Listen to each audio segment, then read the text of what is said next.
Hello students, आज हम unitary method को कंटिन्यू करने वाले हैं।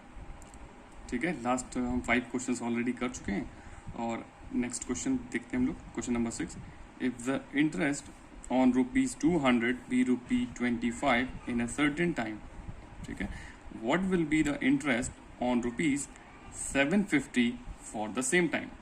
ठीक है, तो 200 पर कितना मिल रहा है? 25 रुपीज। तो 750 पर इंटरेस्ट कितना होगा, राइट?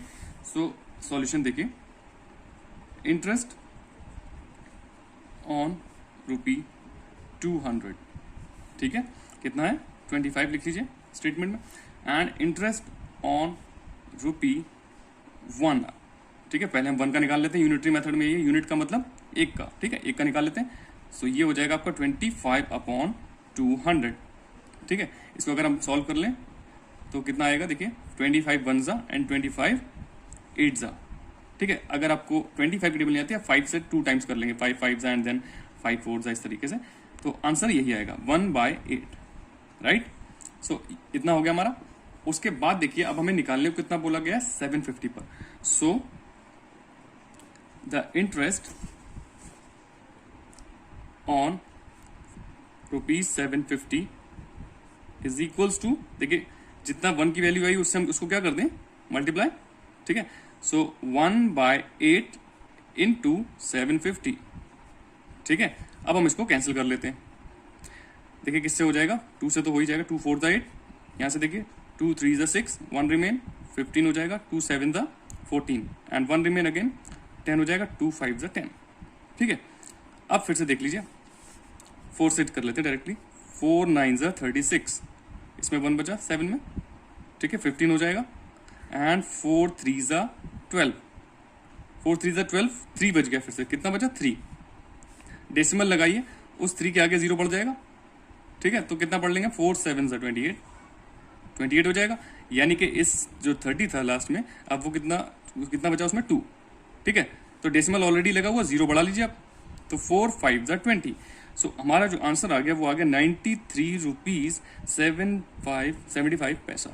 ये हो जाएगा हमें 750 पर जो इंटरेस्ट मिलेगा, ठीक है। और आप लोग अगर चाहो तो इस तरीके से अगर नहीं कर पा रहे हो तो रफ में आप इजीली 4 से इस तरीके से उसको सॉल्व कर सकते हो डिवीजन करके, तब भी आंसर यही आएगा, ठीक है। Okay, let's move on to next question, which is if 3 dozen eggs cost ₹90, find the cost of 3 score of eggs, ठीक है। 3 डजन कितने की है? 90 रुपीज की। तो ओके, सो सॉल्यूशन देखते हैं हम लोग, ठीक है।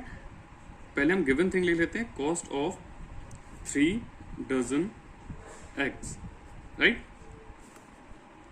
विच इज 90 रुपीज, ठीक है।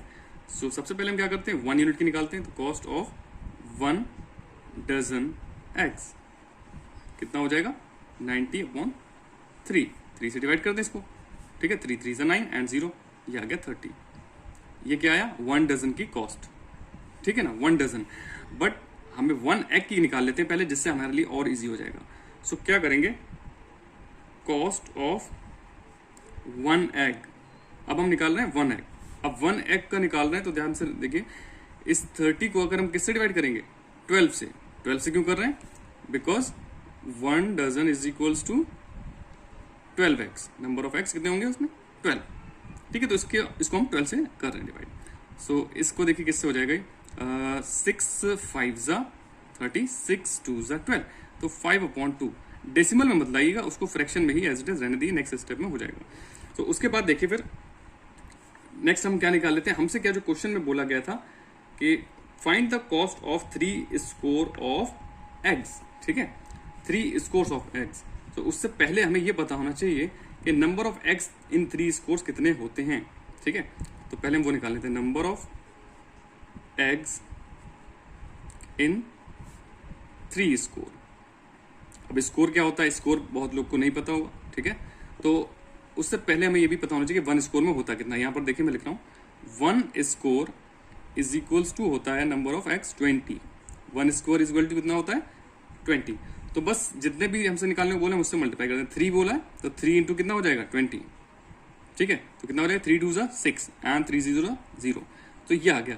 नंबर ऑफ एग्स जो है 3 स्कोर्स में वो 60 होंगे। अब हमें क्या करना है, 1 के बारे में हमें पता है, 1 एग के बारे में कितना है 5/2 कॉस्ट ऑफ 1 एग। तो हम अब 60 एग्स की निकाल सकते हैं, ठीक है। So cost of 60 eggs, right. 60 eggs कितना हो जाएगा, 60 इंटू 5/2, क्योंकि जो 1 की कॉस्ट है 5/2 वो इससे मल्टीप्लाई कर दीजिए, बस सिंपल। अब देखिए कैसे करेंगे, यहां से कैंसिल हो रहा है डिवाइड में, 2 1 जा 2 3 जा 6 एंड 0, ठीक है। सो क्या आएगा आंसर, यहां पर देखिए 30 इंटू 5 कर लेंगे, 5 3 जा 15, ठीक है, एंड 5 0 जा 0, ठीक है ना। तो आंसर कितना आ गया, ₹150। तो 60 जो एग्स है यानी कि 3 स्कोर्स जो हैं बोले गए थे वो 150 रुपीज के होंगे। सिंपल इस तरीके से करेंगे। ओके, सो नेक्स्ट क्वेश्चन लेते हैं हम लोग। देखिए, if 9 lines of a print in a column of a book contains 36 words, ठीक है। 9 लाइन्स में कितने वर्ड्स आ रहे हैं, 36 words. So how many words will a column of 51 lines contain. तो 51 लाइन्स में कितने वर्ड्स होंगे। देखिए सॉल्यूशन स्टेटमेंट पहले लिख लेते हैं जो गिवन है, in 9 lines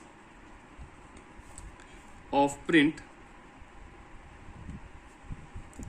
words are, words कितने ऐसे लिख लीजिए, ज्यादा बड़े स्टेटमेंट लिखने की जरूरत नहीं, शॉर्ट में लिखते हैं 36, ठीक है। 9 लाइन में कितने हैं 36। सो सबसे पहले क्या कर लेते हैं हम, हमेशा की तरह 1 का निकाल लेते हैं इन 1 लाइन। तो 1 लाइन में आप निकाल लीजिए, वर्ड्स विल बी कितने हो जाएंगे 36/9, 9 से डिवाइड कर देंगे तो क्या आ जाएगा 1 के बारे में, यूनिट मतलब ये होता है 9 4 जा 36, राइट। तो 4 आ गया ये, ठीक है।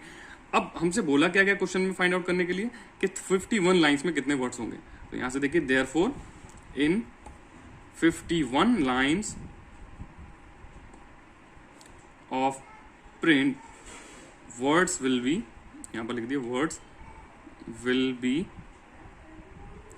कितने हो जाएंगे, देखिए 4 इंटू जितना निकालना है हमें, 1 के बारे में हमने निकाल लिया ऑलरेडी कि 1 लाइन में कितना होगा 4 वर्ड्स, ठीक है। तो 4 लाइन में 51 लाइन्स में 4 इंटू 51 कर लीजिए, 4 1 जा 4 एंड 4 5 जा 20, ठीक है। आप रफ में भी कैलकुलेशन शो कर सकते हैं, देखिए कितना इजीली आंसर आ गया हमारा। ओके, सो नेक्स्ट क्वेश्चन देखते हैं हम लोग। नेक्स्ट क्वेश्चन है 125 students have food sufficient for 18 days. If 24 more students join them, how long will the food last now? ठीक है। सो 125 स्टूडेंट्स के लिए जो फूड है वो 18 डेज तक चलता है, ठीक है। तो 25 अगर और स्टूडेंट्स आ जाते हैं, ज्वाइन कर लेते हैं, तब फूड कितना चलेगा। तो ऑब्वियसली बात है कि कम ही चलेगा ना। तो देखिए कैसे करते हैं हम पहले गिवन इंफॉर्मेशन लिख देते हैं, students in the beginning,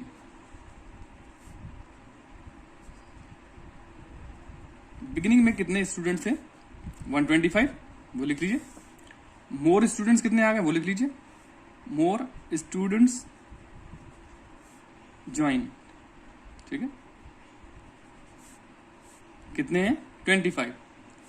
total students कर लीजिए, total students now, total students now, ठीक है। तो अब कितने हो जाएंगे 125 प्लस 25 इज इक्वल्स टू 150। तो ये हो गए 150 स्टूडेंट्स, ठीक है। अब क्या देखते हैं फूड सफिशिएंट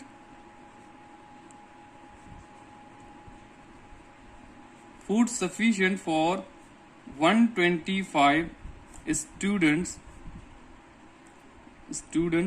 फॉर कितने चल रहा है 125 स्टूडेंट्स के लिए जो खाना है वो फूड 18 डेज तक चल रहा है, ठीक है।